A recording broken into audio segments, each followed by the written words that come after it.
ایک دفعہ کا ذکر ہے، دو دوست تھے جن کی دوستی بہت زیادہ گہری تھی۔ ایک دن یہ دونوں دوستوں نے فیصلہ کیا کہ یہ دونوں جنگل کی سیر کے لیے جائیں گے، اور یہ دونوں دوست جنگل کی سیر کے لیے روانہ ہو گئے۔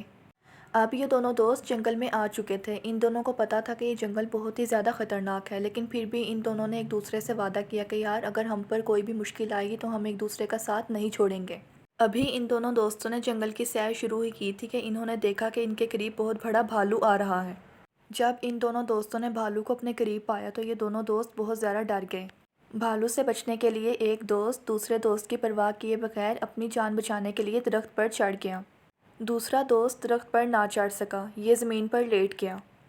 اس نے اپنی آنکھیں اور سانس بند کر لی اور یہ بھالو کو ایسے محسوس کروانے لگا جیسے یہ مر گیا ہے۔ اس نے اسکول میں پڑھا تھا کہ بھالو کبھی بھی مردہ لوگوں کو نہیں کھاتا، اور اس کی پڑھی گئی بات آج اس کی زندگی میں سچ ہو گئی۔ بھالو جب اس لڑکے کے قریب آیا تو اس نے اس کو غور سے دیکھا اور وہ یہی سوچنے لگا کہ یہ تو مر گیا ہے، اس کو کھانے کا کوئی فائدہ نہیں، اور بھالو وہاں سے چلا گیا۔ بھالو جب یہاں سے گیا تو یہ لڑکا درخت سے نیچے اترا اور اپنے دوست سے کہنے لگا، بھالو تمہارے اتنے قریب ہو کر تمہارے کان میں کیا کہہ رہا تھا، ذرا مجھے بھی تو بتاؤ۔ یہ لڑکا اپنے دوست سے غصے سے کہنے لگا، بھالو نے میرے کان میں نصیحت کی ہے، اور بھالو نے مجھ سے یہ نصیحت کی ہے کہ ان دوستوں کا ساتھ چھوڑ دو جو مشکل وقت میں تمہارا ساتھ چھوڑ جائیں۔ تو بچوں، ہمیں اس کہانی سے یہ سبق ملتا ہے کہ ہمیں مشکل وقت میں اپنے دوستوں کا ساتھ دینا چاہیے، اور کہیں پر بھی کسی کو بھی مدد کی ضرورت ہو تو ہمیں ان کی مدد کرنی چاہیے۔